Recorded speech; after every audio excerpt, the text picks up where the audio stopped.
members of Congress will no longer be able to rely on taxpayer money to settle sexual harassment and sexual misconduct claims, thanks to legislation passed just this week. The Huffington Post reports that the final version of the bill passed recently, sailing through the House and Senate by unanimous consent, and will be on President Donald Trump's desk awaiting a signature by the end of this week. Time is finally up for members of Congress who think that they can sexually harass and get away with it. They will no longer be able to slink away with no one knowing that they have harassed. They will pay back the U.S. Treasury, Rep. Jackie Speier, one of the primary sponsors of the bill, told reporters on Thursday. According to Reuters, the bill has been in the works for a while. As Speier pointed out in her speech, "We want to thank 1,500 former staff members of Congress who wrote a letter to us who made the case all too clear that sexual harassment in Congress was a huge problem." Speier and a bipartisan group of congressional leaders began drafting the bill last year after the Me Too movement exploded across social media,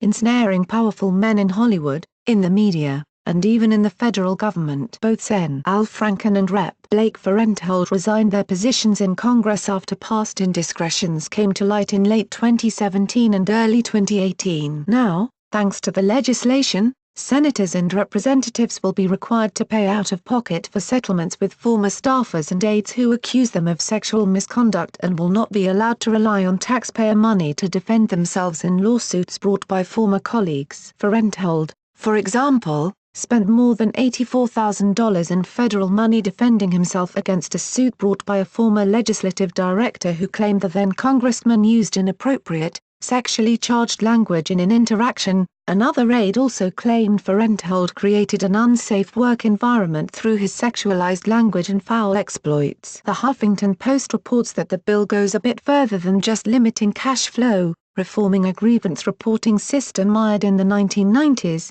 Under the current law, which has been in place since 1995, Capitol Hill staffers who claim they've been harassed or discriminated against have to undergo counseling, mandatory arbitration and a 30-day cooling-off period before going to court. They won't have to do any of that anymore. The bill doesn't accomplish everything Speier set out to do. The provisions within the bill are limited to sexual harassment claims and sexual misconduct claims only, not claims of discrimination, even if those claims are sexual in nature. The bill also does not provide representation to alleged victims free of charge. Although those two requests were in the House version of the bill, Senate leadership encouraged the bill's authors to pursue those objectives in separate legislation. The law also isn't retroactive, so although former Rep. Farenthold pledged to return the $84,000 he used to defend himself, something he has yet to do, it's probably a lost cause for taxpayers.